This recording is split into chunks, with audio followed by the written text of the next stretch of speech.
Hello everyone. Today we will discuss about three different membrane bound organelle within a single category or same category এর মধ্যে অর্থাৎ আমরা তিনটে membrane bound organelle সম্পর্কে পড়বো তাদেরকে আমরা একটাই ক্যাটাগরির মধ্যে রাখি যেটাকে আমরা বলছি মাইক্রো বডিজ কারণ এদের সাইজটা যদি দেখা যায় তাহলে খুবই ছোট হয় কিন্তু তারা membrane bound organelles হিসেবে আমাদের সেলের মধ্যে প্রেজেন্ট থাকছে সেজন্য আমরা এদেরকে মাইক্রো বডিজ এর মধ্যে ইনক্লুড করছি so our today's topic is micro bodies micro bodies তাহলে আমরা এই মাইক্রো বডিজের মধ্যে যে তিনটে অর্গানেল সম্পর্কে ডিসকাস করব সেগুলো হচ্ছে যদি দেখা যায় তাহলে ফার্স্ট আমরা এখানে দেখব স্ফেরোজম, সেকেন্ড যদি আমরা দেখি তাহলে আমরা দেখব গ্লাইঅক্সিজম, এন্ড থার্ড যদি আমরা দেখি তাহলে সেটা হচ্ছে পারক্সিজম। তাহলে তিনটে অর্গানেল যদি দেখা যায় তাদের সাইজ খুবই ছোট হওয়ার জন্য এদেরকে আমরা মাইক্রো বডিজের মধ্যে ইনক্লুড করেছি। তাহলে সেই তিনটে হলো তাহলে এই আমাদের স্ফেরোজম, গ্লাইঅক্সিজম এন্ড পারক্সিজম। তাহলে এবারে আমাদের স্ফেরোজমের লোকেশন যদি দেখা যায় তাহলে found only in plant sell. তাহলে আমরা এটা কোথায় পাবো? শুধুমাত্র প্লান্ট সেলের ক্ষেত্রে স্ফেরোজম পাবো। যদি আমরা গ্লাইঅক্সিজম যদি দেখি তাহলে সেটাও কি হবে? Found only in plant sell. অর্থাৎ আমরা যে মাইক্রো বডিজের কথা বলছি তার মধ্যে স্ফেরোজম, গ্লাইঅক্সিজমটা এক্সক্লুসিভলি কোথায় পাওয়া যাবে? প্লান্ট সেলের ক্ষেত্রে। কিন্তু আমাদের স্ফেরোজম যদি মানে পারক্সিজম যদি দেখি আমরা তাহলে সেটা কিন্তু found in both plant and animal cell। তাহলে এটা উদ্ভিদ এবং প্রাণীজ দুটোতেই আমরা পারক্সিজমটাকে দেখব কিন্তু এক্সক্লুসিভলি যদি দেখা যায় স্ফেরোজম, গ্লাইঅক্সিজমটা কোথায় প্রেজেন্ট থাকবে? আমাদের প্লান্ট সেলে। এবার যদি এদের ডিসকভারি দেখা যায় তাহলে আমরা ডিসকভারি যদি দেখি তাহলে ডিসকভারড বাই যদি দেখা যায় তাহলে এটা হচ্ছে পার্নার। তাহলে পার্নার স্ফেরোজমকে ডিসকভারি করেছিলেন। তারপরে যদি আমরা গ্লাইঅক্সিজমের ক্ষেত্রে যদি দেখি তাহলে সেটা হচ্ছে বিভার্স করেছিলেন, বিভার্স, এন্ড এটা করেছিলেন আমাদের ব্রডিন। কোথায় করেছিলেন যদি আমরা দেখি তাহলে লিভার এন্ড কিডনি সেলে প্রথম ডিসকভার করেছিলেন পারক্সিজমটাকে। তো এবার এদের ফাংশন যদি আমরা দেখি,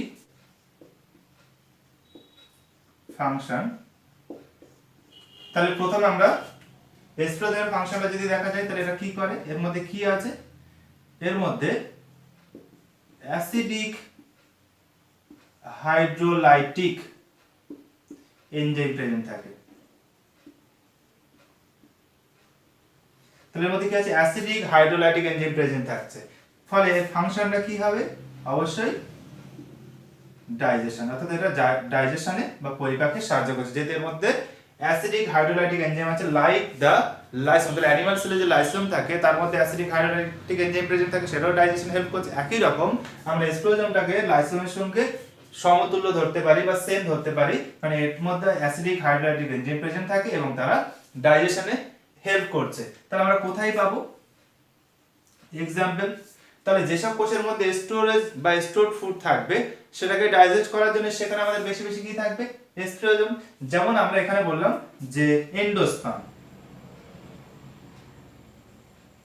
তাহলে উদ্ভিদের বীজের যে শস্য পাট সেটা, আর একটা আমরা বলতে পারি কোটিলিডন, কোটিলিডন অর্থাৎ বীজপত্র। তাহলে বীজের যে বীজপত্র বা আমাদের এন্ডোস্পার্ম তাহলে তার মধ্যে কি আছে? শস্য, অর্থাৎ স্টোরড ফুড সেখানে থাকছে যেখান থেকে এমব্রিওটা ডেভেলপ করবে সেইগুলোকে ইউটিলাইজ করে। তাহলে সেই যেখানটাতে এই পার্টগুলো থাকছে অর্থাৎ এন্ডোস্পার্ম বা কোটিলিডন পার্ট থাকছে তাহলে সেখানে অবশ্যই আমাদের স্ফেরোজম প্রেজেন্ট থাকবে কারণ তার মধ্যে কি থাকছে? হাইড্রোলাইটিক এনজাইম, তারা এটাকে ডাইজেস্ট করে তাহলে সেই ডেভেলপিং এমব্রিও যেটা থাকবে তার জন্য নিউট্রিশনটা তাহলে তারা সেখান থেকে নেবে বা সেখান থেকে নিউট্রিশনটাকে সাপ্লাই করবে। এবার যদি আমরা আমাদের গ্লাইঅক্সিজমে চলে আসি তাহলে এর মধ্যে কি থাকে? তাহলে এটার ফাংশন আমরা বুঝতে গেলে তাহলে কি এনজাইম থাকতে সেটা দেখলে বোঝা যাবে যে এনজাইম ফর বিটা অক্সিডেশন। তাহলে এখানে বিটা অক্সিডেশনের জন্য এনজাইম থাকছে। তাহলে যেহেতু আমরা ফাংশন দেখছি, তাহলে এনজাইম যেহেতু বিটা অক্সিডেশনের জন্য এত কি ফাংশন করে বোঝাই যাচ্ছে। তাহলে আমরা এখানে ফাংশন যদি দেখি, আমাদের যেসব উদ্ভিদের ক্ষেত্রে ফ্যাট স্টোরেজ হয়ে থাকে, অর্থাৎ ফ্যাটটাকে স্টোরড ফুড হিসেবে তারা জমা রাখছে, তাহলে সেই ফ্যাটটাকে তারা কার্বোহাইড্রেটে কনভার্ট করতে পারে, কার্বোহাইড্রেট। তাহলে যখন প্রয়োজন পড়বে তাহলে সেটাকে কার্বোহাইড্রেটে কনভার্ট করে, এবং এখানে যে প্রসেসটা কাজ করে এটাকেই বলা হচ্ছে বিটা অক্সিডেশন প্রসেস। তাহলে বিটা অক্সিডেশন প্রসেসের জন্যই ফ্যাট থেকে কার্বোহাইড্রেট তারা তৈরি করতে পারে, এবং সেই কার্বোহাইড্রেটটাই কি কাজে লাগে? Cellular respiration. তাহলে সেলুলার রেসপিরেশন করতে পারা মানে কি হবে? এটিপি বা এনার্জি তৈরি হবে। তাহলে যে ক্ষেত্রে বা যে সকল উদ্ভিদের ক্ষেত্রে যদি আমরা দেখি যে তাদের কার্বোহাইড্রেট নেই কিন্তু তারাও তো সেলুলার রেসপিরেশন করবে, তাহলে সেখানে কি হয়? ফ্যাটটা কার্বোহাইড্রেটে কনভার্ট হচ্ছে থ্রু বিটা অক্সিডেশন, এবং সেই বিটা অক্সিডেশন এনজাইমটা কোথায় প্রেজেন্ট থাকছে? আমাদের গ্লাইকোজোমে। ফলে সেখানে ফ্যাট থেকে কার্বোহাইড্রেট তৈরি হচ্ছে, সেই কার্বোহাইড্রেটটাই সেলুলার রেসপিরেশনে কি হিসেবে কাজ করছে?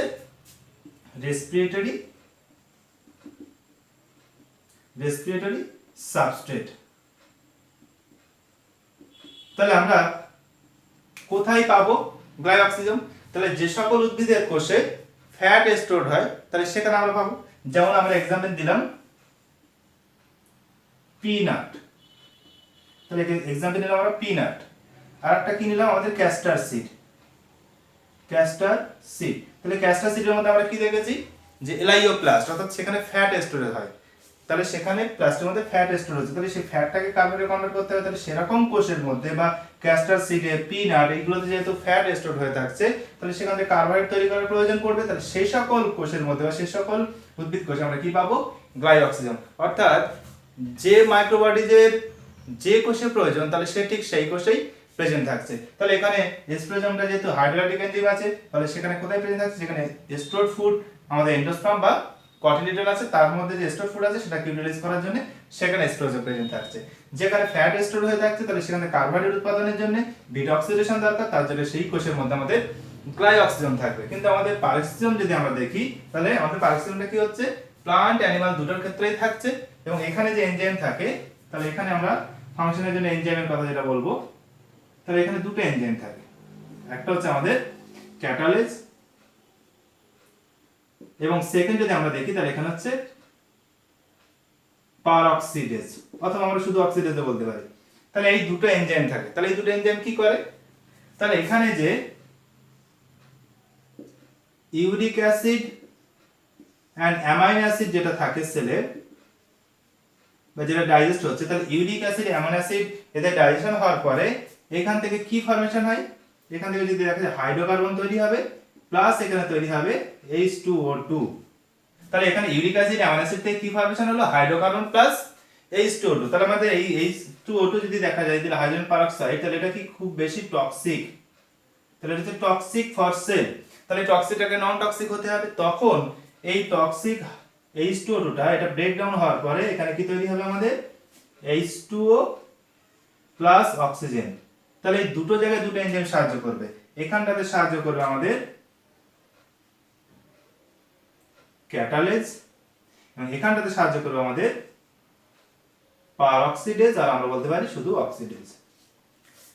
তাহলে আমরা কিন্তু এখানে যে ফাংশনগুলো বললাম সবই প্লান্ট সেলের ক্ষেত্রে, আর অ্যানিমাল সেলের ক্ষেত্রে পারঅক্সিডেজের ফাংশনটা এখনো আন্ডার রিসার্চ, ফলে আমরা সেটা কিন্তু এখনো জানি না যে আমাদের সেখানে কি ফাংশন করছে পারঅক্সিডেজটা অ্যানিমাল সেলের ক্ষেত্রে। কিন্তু আমরা যেখানে যেটা বললাম প্লান্ট সেলের ক্ষেত্রে, তাহলে আমাদের মাইক্রোবায়োটিস কেন? তাহলে এই যে অর্গানিজগুলো ছোট হয় এবং তারা মেমব্রেন বাউন্ড, তাহলে সেগুলো বিভিন্ন সেলে প্রেজেন্ট থাকছে অ্যাকর্ডিং টু সেল রিকোয়ারমেন্ট। তাহলে আমাদের যেখানে যেমন দরকার সেখানে তেমন। তাহলে আমাদের এই স্প্লেজমটার মধ্যে হাইড্রোলাইটিক এনজাইম থাকছে বলে এটাকে আমরা কার সঙ্গে ম্যাচ করাচ্ছি বা তুলনা করছি? তাহলে এটা হচ্ছে প্লান্ট লাইসোজোম বলা হয়, প্লান্ট লাইসোজোম। ওই জন্য উদ্ভিদ কোষের মধ্যে লাইসোজোমের পরিমাণটা খুবই কম থাকে, সেখানে যেহেতু স্প্লেজম প্রেজেন্ট থাকছে সেটা কিসের মতন কাজ করছে?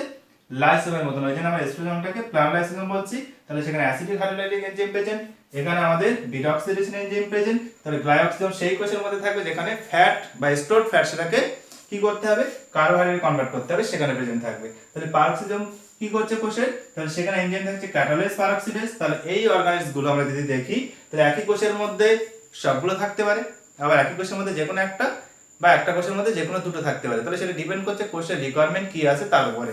তাহলে এই হচ্ছে আমাদের পারক্সিজম, যেটা কি করছে ইউরিক অ্যাসিড অ্যামাইনো অ্যাসিড সেটাকে কনভার্ট করছে কিসে হাইড্রোকার্বন প্লাস হাইড্রোজেন পারঅক্সাইড। তাহলে সেখানে ক্যাটালাইজ এনজাইম এখানে হেল্প করছে, কিন্তু H2 টক্সিক হওয়ার কারণে সেটাকে নন টক্সিক এজেন্ট বা নন টক্সিক ম্যাটেরিয়ালে কনভার্ট করার জন্য তাহলে এখানে H2 প্লাস O2 জল এবং অক্সিজেনে কনভার্ট করছে, তখন এনজাইম সাহায্য করছে পারঅক্সিডেজ।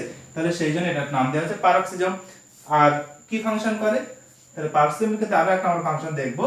আমরা দেখব যদি ফটো রেসপিরেশন দেখি, ফটো রেসপিরেশন আলোক শ্বসন পদ্ধতি যদি দেখি, তাহলে সেখানে তিনটে অর্গানে সাহায্য করে। একটা হচ্ছে আমাদের মাইটোকন্ড্রিয়া,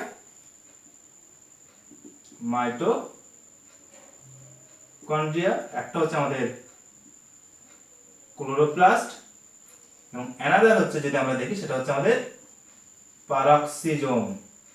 তাহলে পারক্সিজমটা ফটো রেসপিরেশন বা আলোক শ্বসনে সাহায্য করে। এটা আমাদের ফটো রেসপিরেশন কি, তাহলে এই বিষয়টা আমরা আমাদের ফটোসিনথেসিস চ্যাপ্টার আছে সেখানে আমরা ক্লিয়ার করে জানবো বা ডিটেইলসে জানবো। তাহলে সেখানে আমরা ফটো রেসপিরেশন আমাদের ডিটেইলস বলেছি। তাহলে এখানে আমাদের দেখা যাচ্ছে ফটো রেসপিরেশনে পারক্সিজম যে অর্গানেল সেটাও কিন্তু হেল্প করছে। তাহলে আমরা মেইনলি প্লান্টের ক্ষেত্রে এখানে ফাংশনটা বলা হলো। তাহলে এই হচ্ছে আমাদের টোটাল তিনটে অর্গানেলস, যে তিনটেকে আমরা কোথায় কনসিডার করেছি, তাহলে আমাদের মাইক্রো বডিজের মধ্যে কনসিডার করেছি। তাহলে এই হলো আমাদের মাইক্রো বডি সম্পর্কিত information. Thank you so much.